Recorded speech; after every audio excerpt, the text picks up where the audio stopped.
Assalamualaikum warahmatullahi wabarakatuh. Selamat datang dan salam sejahtera untuk kita semua.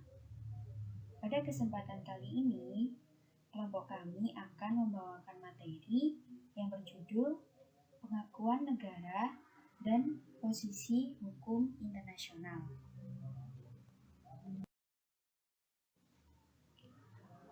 Pembahasan pada materi kami ada dua hal, yaitu yang pertama pengakuan negara dan yang kedua yaitu posisi hukum internasional. Saya Indi Nurhamidah dengan NIM 183010 selaku pemateri pertama akan menjelaskan tentang pengakuan negara. Menurut J.B.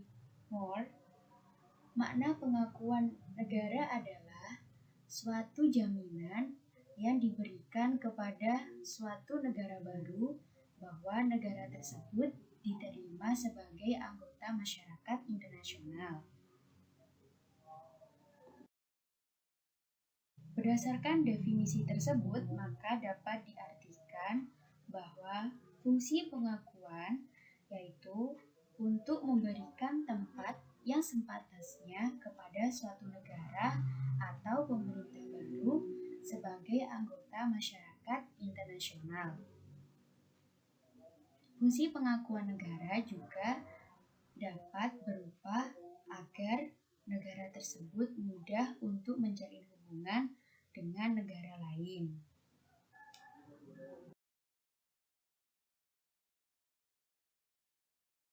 Pada kenyataannya, lahirnya sebuah negara baru di dunia ini sebenarnya tidak lepas dari pengumuman PBB. Sesudah tahun 1945, terdapat banyak negara-negara baru setelah membebaskan diri dari kekuasaan kolonial. Selama waktu tersebut, kurang lebih 140 negara baru telah lahir dan semuanya menjadi anggota PBB. Berikut adalah syarat-syarat negara yang dapat diakui oleh PBB. Yang pertama, negara baru harus cinta damai atau peace loving. Kedua, menerima kewajiban yang terdapat di dalam piagam. Dan yang ketiga, mampu dan bersedia melaksanakan kewajiban yang ditetapkan oleh Majelis Umum atas rekomendasi Dewan Keamanan PBB.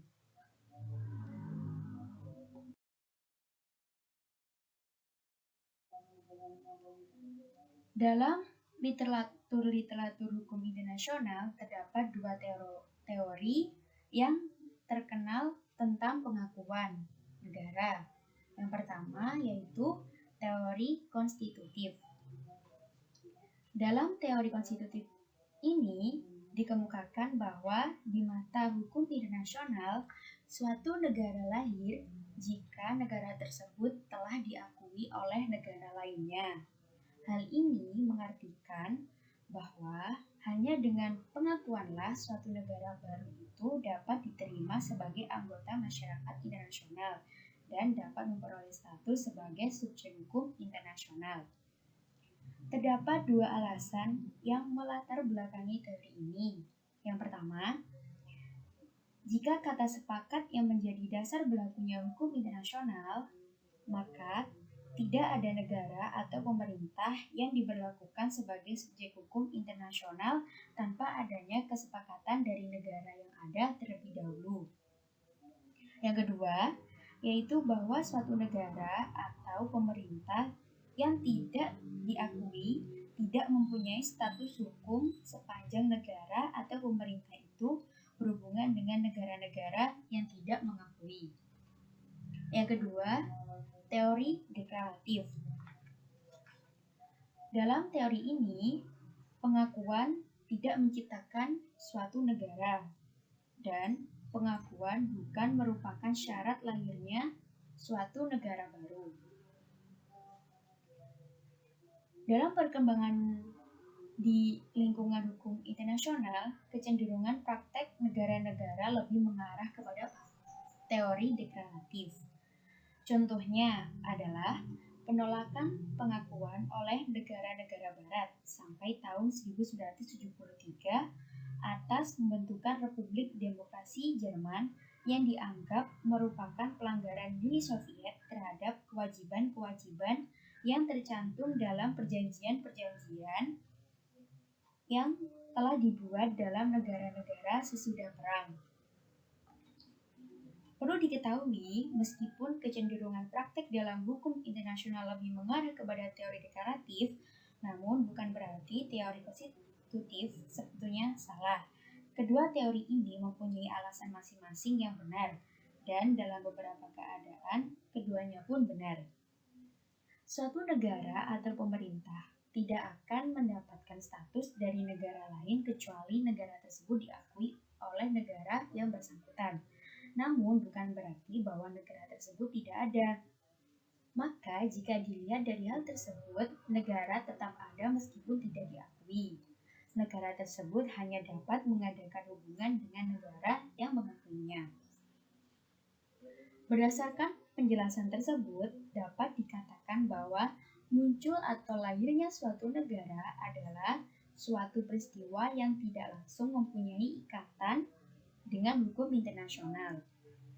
Pengakuan yang diberikan kepada negara yang baru lahir hanya bersifat politik atau seperti pengukuhan terhadap statusnya di lingkungan anggota masyarakat internasional dengan segala hak dan kewajiban yang dimiliki sesuai dengan hukum internasional.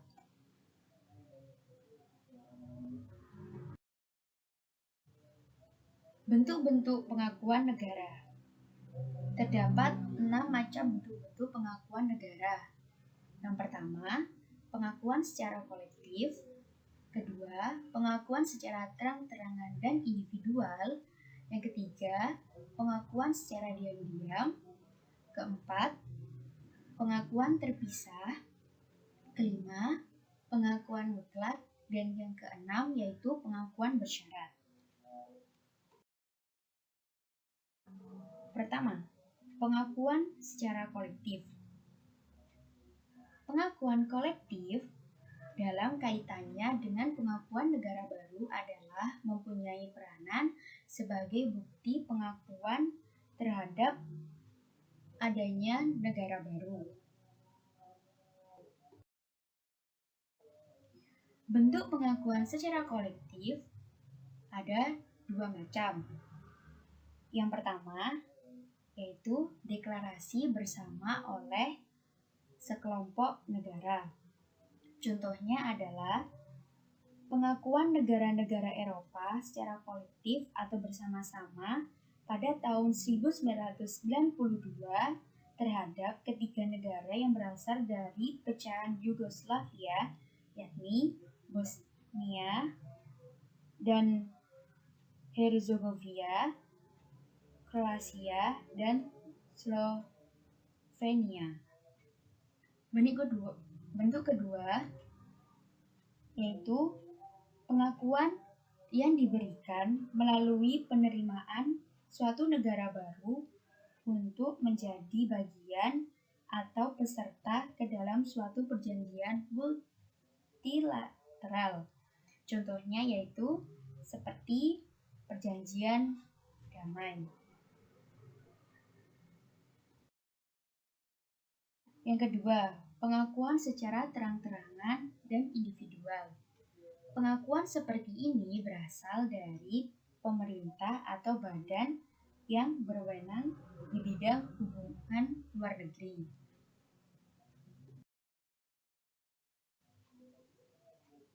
Terdapat 2 cara untuk memperoleh pengakuan secara terang-terangan dan individual. Yang pertama yaitu nota diplomatik, suatu pernyataan atau telegram.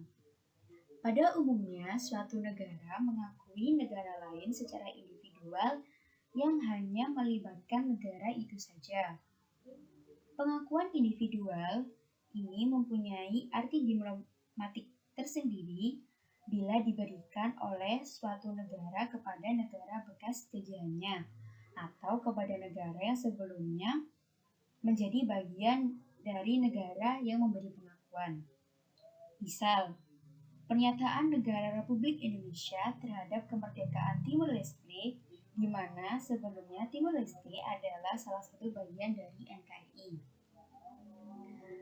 Yang kedua, melalui suatu perjanjian internasional. Contohnya yaitu pengakuan Prancis terhadap Laos pada tanggal 19 Juli 1949 dan Kamboja pada tanggal 18 November 1949.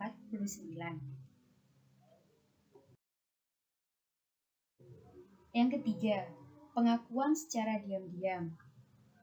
Pengakuan ini terjadi jika suatu negara mengadakan hubungan dengan pemerintah atau negara baru dengan mengirimkan seorang wakil diplomatik dan mengadakan pembicaraan dengan pejabat resmi atau kepala negara setempat.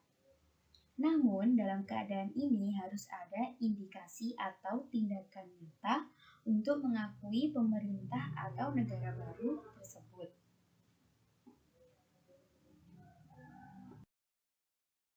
Contoh pengakuan secara diam-diam yaitu terjadi pada hubungan Amerika Serikat dan China. Walaupun Amerika Serikat secara resmi tidak mengakui RRC, tetapi semenjak tahun 1955 negara tersebut telah mengadakan perundingan-perundingan tingkat duta besar di Jenewa, Warsawa, Prancis, dan yang diikuti dengan pembukaan kantor-kantor penghubung di kedua negara akhir Mei tahun 1973. Dapatlah dikatakan bahwa perundingan-perundingan dan pembukaan kantor penghubung tersebut ditambah dengan kunjungan resmi Presiden Nixon ke Peking tahun 1971 merupakan pengakuan secara timbal balik secara diam-diam walaupun tidak adanya pengakuan secara resmi.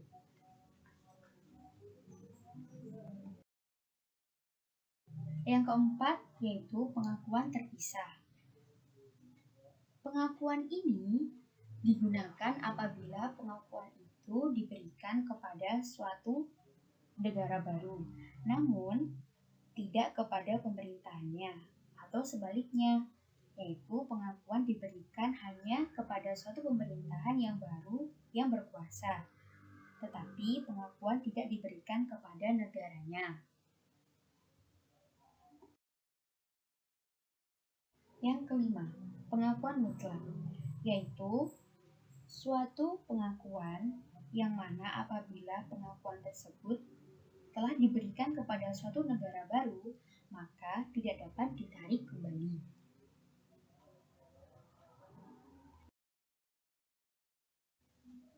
Dan yang terakhir yaitu 6. Pengakuan bersyarat, yaitu suatu pengakuan yang diberikan kepada suatu negara baru yang disertai dengan syarat-syarat tertentu untuk dilaksanakan oleh negara baru tersebut sebagai imbalan pengakuan. Pengakuan bersyarat ini diberikan sebagai pengikat dan sebagai suatu cara tekanan politik kepada suatu negara baru.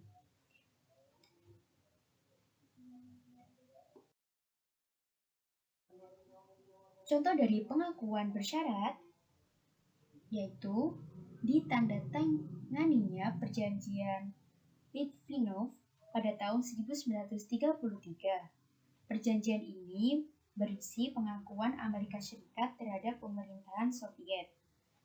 Dalam perjanjian tersebut diisyaratkan agar Uni Soviet membayar seluruh tuntutan keuangan Amerika Serikat dan bahwa Uni Soviet tidak akan melakukan tindakan-tindakan yang dapat mengganggu keamanan dalam negeri Amerika Serikat. Sekian yang bisa saya sampaikan. Untuk materi selanjutnya akan disampaikan oleh pemateri kedua. Terima kasih.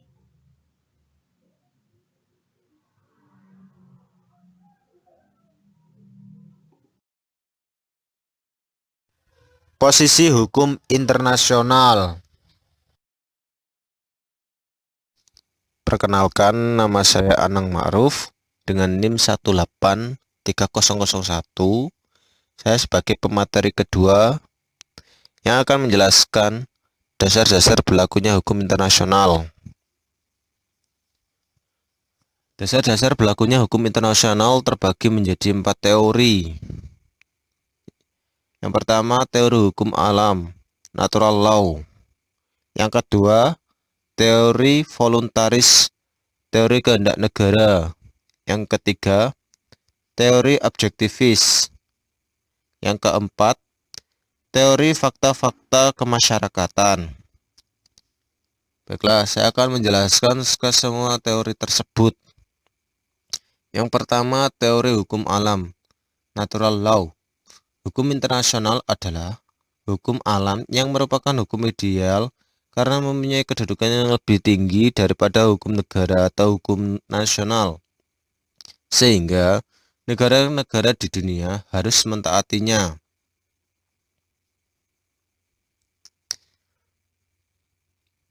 Kelemahan dari teori ini adalah konsep hukum alam itu terlalu abstrak dan cenderung bersifat subjektif, tergantung dari apa yang diyakini oleh masing-masing pribadi sebagai ideal. Yang kedua, teori voluntaris, teori kehendak negara. Hukum internasional berlaku karena adanya kehendak dari negara yang bersangkutan untuk tunduk pada hukum internasional. Kelemahan teori ini adalah tidak dapat diterimanya logika bahwa jika negara-negara tidak menghendaki suatu hukum untuk berlaku, maka ketentuan itu bukan lagi suatu hukum. Kelemahan yang lain adalah berkenaan dengan penerapannya bagi negara-negara yang baru lahir atau negara-negara bekas jajahan yang langsung menghadapi kenyataan adanya hukum di masyarakat internasional yang harus ditaati dan mengikat, seperti hukum kebiasaan internasional. Yang ketiga, teori objektivis. Dasar pengikat hukum internasional adalah norma hukum yang lebih tinggi yang didasarkan pada norma yang lebih tinggi lagi, dan seterusnya, hingga sampai ke tingkat norma atau kaidah dasar yang disebut ground norm. Teori ini diserang ketika sampai kepada apa dasar pengikat dari ground norm tersebut. Yang keempat, teori fakta-fakta kemasyarakatan. Teori ini lahir karena negara-negara di dunia mutlak memerlukan adanya hubungan timbal balik yang saling menguntungkan. Sifat alami manusia sebagai makhluk sosial adalah untuk bergabung dengan manusia yang lain dalam suatu masyarakat. Demikian juga negara yang tentunya ingin bergaul dengan negara-negara yang lain dalam lingkungan masyarakat internasional. Teori ini nampaknya cukup mendapat posisi yang kuat dalam hubungan masyarakat bangsa-bangsa, karena kenyataan sosial menunjukkan bahwa antara negara-negara mutlak diperlukan adanya hubungan timbal balik yang saling menguntungkan, baik dalam bentuk kerjasama secara langsung maupun tidak langsung.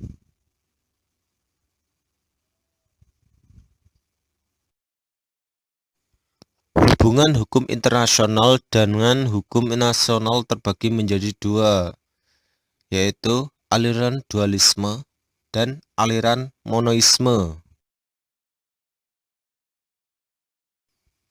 Aliran dualisme yaitu menganggap bahwa hukum nasional atau state law dan hukum internasional adalah dua sistem hukum yang berbeda. Triple adalah salah satu pemuka aliran dualisme yang mengemukakan dua perbedaan mendasar antara hukum nasional dan hukum internasional. yaitu yang pertama, subjek hukum nasional adalah individu, sedangkan subjek hukum internasional adalah negara. Kedua, sumber dari hukum nasional adalah kehendak negara masing-masing, sedangkan hukum internasional adalah kehendak bersama negara-negara. Yang ketiga, prinsip dasar yang melandasi hukum nasional adalah prinsip dasar atau norma dasar dari konstitusi negara, sedangkan hukum internasional dilandasi oleh prinsip atau perjanjian adalah mengikat, Pacta sunt servanda.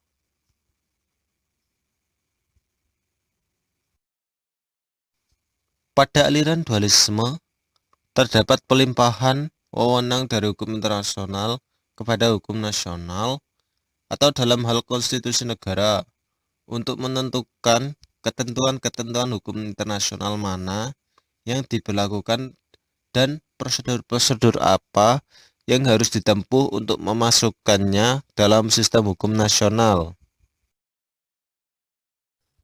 Aliran monisme.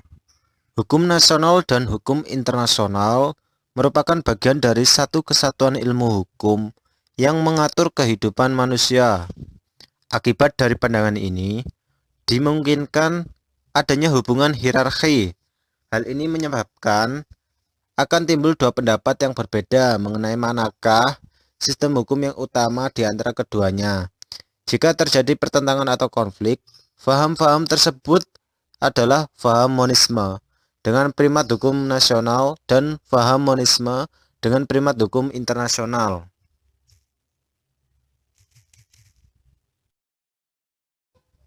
Faham monoisme dengan primat hukum nasional. Faham ini menganggap bahwa hukum nasional lebih utama kedudukannya daripada hukum nasional, dan pada hakikatnya hukum nasional adalah sumber dari hukum internasional. Alasannya yang dikemukakan adalah 1. Tidak ada satu organisasi dunia yang berada di atas negara-negara dan mengatur kehidupan negara-negara tersebut. 2. Dasar dari hukum internasional terletak pada wewenang konstitusional negara-negara atau kewenangan negara untuk membuat perjanjian. Teori ini mempunyai banyak kelemahan. Hukum internasional seolah-olah hanya berupa hukum tertulis, sehingga didasari oleh wewenang konstitusional negara. Padahal hukum internasional juga terdiri dari hukum kebiasaan yang tidak tertulis. Pada dasarnya, paham ini sejalan dengan aliran dualisme, yaitu merupakan penyangkalan dari adanya hukum internasional, mengingat berlaku atau tidaknya hukum internasional tergantung kepada hukum nasional. Apabila hukum nasional tidak menginginkan keberlakuan internasional, maka hukum tersebut tidak dapat berlaku.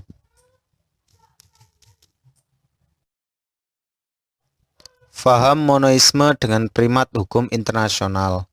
Faham ini beranggapan bahwa hukum nasional itu bersumber pada hukum internasional yang pada dasarnya mempunyai hierarki yang lebih tinggi. Maka supremasi hukum harus dibagikan kepada lebih dari 100 negara-negara di dunia dengan sistem yang masing-masing berbeda. Hukum internasional pada dasarnya lebih unggul daripada hukum nasional. Hal ini didasarkan pada dua fakta yang strategis, yaitu jika hukum internasional tergantung kepada konstitusi negara, maka apabila konstitusi itu diganti, maka hukum internasional tersebut tidak dapat berlaku lagi. Sejak konferensi London tahun 1831, telah diakui bahwa keberadaan hukum internasional tidak tergantung kepada perubahan atau penghapusan konstitusi ataupun revolusi pada suatu negara. Konferensi tersebut secara tegas menetapkan ketentuan dasar bahwa perjanjian tidak akan kehilangan kekuatannya meskipun ada perubahan konstitusi dalam negeri. Telah diakui bahwa suatu negara baru yang memenuhi masyarakat internasional akan terikat oleh hukum internasional yang berlaku tanpa ada persetujuan terlebih dahulu. Apabila persetujuan itu dinyatakan, maka hanya merupakan pernyataan dari kedudukan hukum yang sudah ada. Di samping itu, terdapat kewajiban setiap negara untuk menserasikan hukum nasionalnya, termasuk konstitusinya, dengan hukum internasional.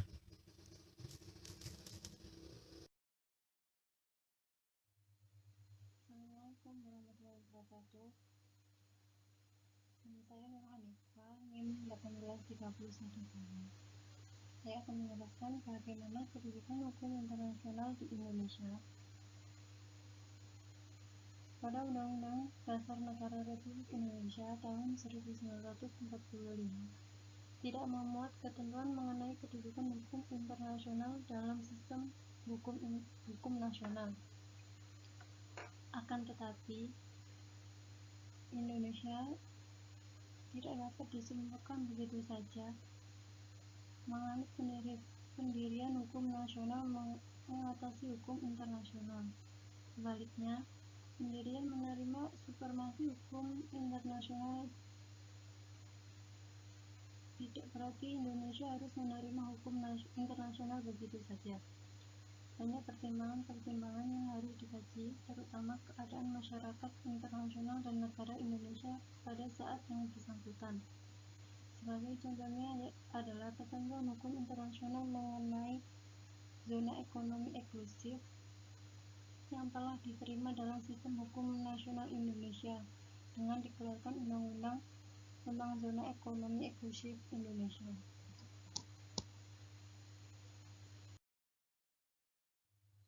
Bagaimana kedudukan hukum internasional di Indonesia?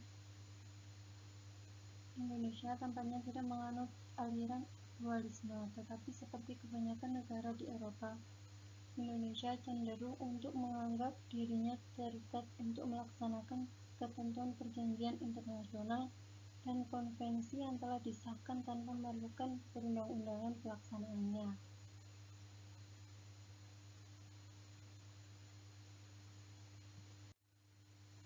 Karena aliran dualisme menganggap bahwa hukum nasional dan hukum internasional adalah dua sistem hukum yang berbeda. Jadi Indonesia tidak menerapkan aliran dualisme. Setiap perjanjian yang memerlukan ratifikasi dari DPR baru dapat disahkan. Setiap perjanjian yang memerlukan ratifikasi dari DPR baru dapat dilaksanakan jika telah keluar undang-undang pengesahan, lalu setelah itu dapat langsung diterapkan dalam sistem hukum nasional dan pengadilan nasional tanpa harus memerlukan undang-undang pelaksanaan tersendiri. Jadi setiap perjanjian memerlukan surat ratifikasi dari DPR untuk dapat melaksanakan pengesahannya. Apabila tidak menggunakan surat DPR, bisa juga dengan Perpu atau peraturan presiden, sehingga tidak usah memerlukan ratifikasi surat dari DPR. Jadi dalam praktiknya Indonesia juga membedakan antara perjanjian internasional yang memerlukan persetujuan DPR dengan perjanjian yang hanya memerlukan persetujuan presiden dan pemberitaan belaka kepada DPR. Setiap perjanjian yang memerlukan ratifikasi dari DPR baru dapat dilaksanakan jika telah keluar undang-undang pengesahannya dan setelah itu dapat langsung diterapkan dalam sistem hukum nasional dan